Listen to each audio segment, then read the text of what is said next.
होते हैं सुनो वीर हनुमान, सुनो वीर हनुमान।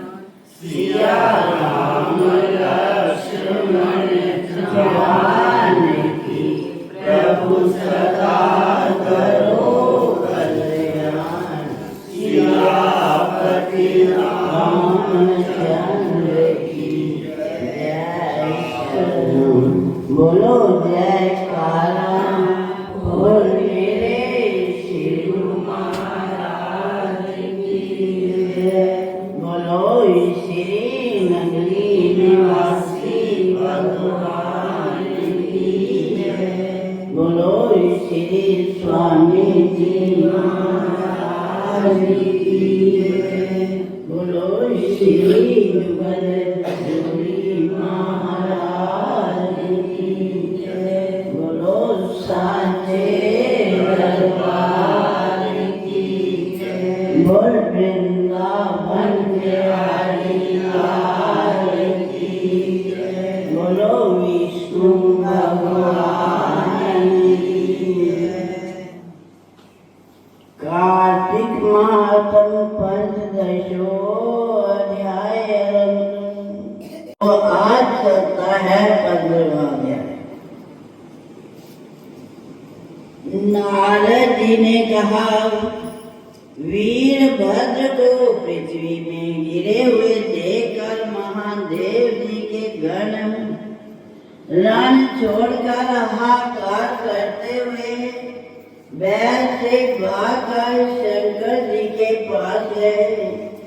महादेव जी कोलाहल सुनकर अपने गणों को भागते हुए देखकर बैल पर चढ़कर हंसते हुए संग्राम के लिए आए। शंकर जी को आता देखकर सिंह की भांति गर्जन करते हुए रुद्रगण लोटे और वाणों की वर्षा से दैत्यों का संहार करने लगे। जिस प्रकार कार्तिक का व्रत करने वाले को देखकर पाप भागते हैं, वैसे ही भयंकर शिव जी की भीषण मूर्ति को देखकर सब दैत्य गण भागने लगे। दैत्यों को युद्ध से भागते हुए देखकर हजारों बाणों की वर्षा करता हुआ जलंधर महादेव जी पर टूट पड़ा। शुभ गाने बजाने और नाचने लगे।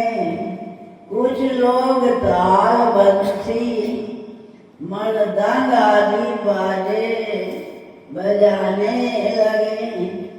इस आश्चर्य को देखकर महादेव जी ताल स्वर के शब्द से मोहित हो गए और हाथों से शस्त्रों के गिरने का भी ज्ञान नहीं रहा।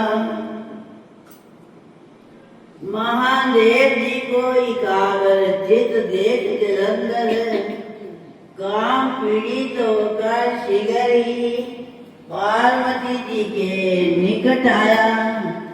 युद्ध भूमि को रक्षा के लिए पराक्रमी शुभ तथा निशुभ को नियुक्त किया। 10 भुजा 5 मुख 3 नेत्रों जटा को धारण कर महाबैल पर सवार होकर पार्वती जी के निकट जलंधर आया। युद्ध भूमि की रक्षा के लिए पराक्रमी शुभ तथा निशुभ को नियुक्त किया। महाबैल पर सवार होकर जलंधर पार्वती जी के समीप गया। महादेव जी को आते देखकर सखियों के बीच से उठकर पार्वती जी महादेव जी के सम्मुख आई। पार्वती जी के सौंदर्य को देखते ही उसका वीर स्खलित हो गया। उस दैत्य के सभी अंग जकड़ गए। उसको जलंधर समझकर वैसे विहल जगत माता पार्वती वही शीघ्रता पूर्वक अंतर ध्यान होकर उत्तर मानसरोवर पर चली गई। पार्वती को वहां से बिजली के समान अंतर ध्यान हुई देखकर वेग पूर्वक वो दैत्यराज महादेव जी के सामने युद्ध भूमि में आया। पार्वती जी ने भी डर से मन में विष्णु भगवान को स्मरण किया और सिमरन करते ही पास में बैठे हुए विष्णु भगवान को देखा। पार्वती जी ने कहा, हे विष्णु, पापी जलंधर ने जो अद्भुत कार्य किया है, क्या उसकी वो चेष्टा आपसे छिपी है? विष्णु भगवान ने कहा, उसी ने जब ये मार्ग दिखलाया है तो उसी मार्ग से हम लोग भी चले। इसके अतिरिक्त पति व्रत धर्म से सुरक्षित वो दुष्ट कभी नहीं मारा जा सकता। नारद जी ने कहा, ऐसा कहकर विष्णु भगवान जलंधर के नगर में पहुंचे। इधर महादेव जी गंधर्वों से लड़ने के लिए रण में खड़े थे। माया के नाश हो जाने पर शंकर जी चेतना में हुए।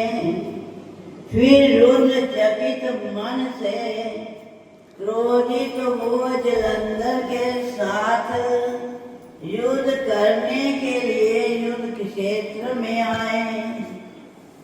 जलंधर भी शिव जी को युद्ध में आया देखकर बाणों की वर्षा करने लगा।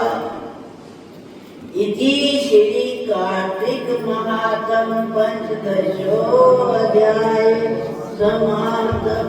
बोल वृंदावन बिहारी लाल की जय।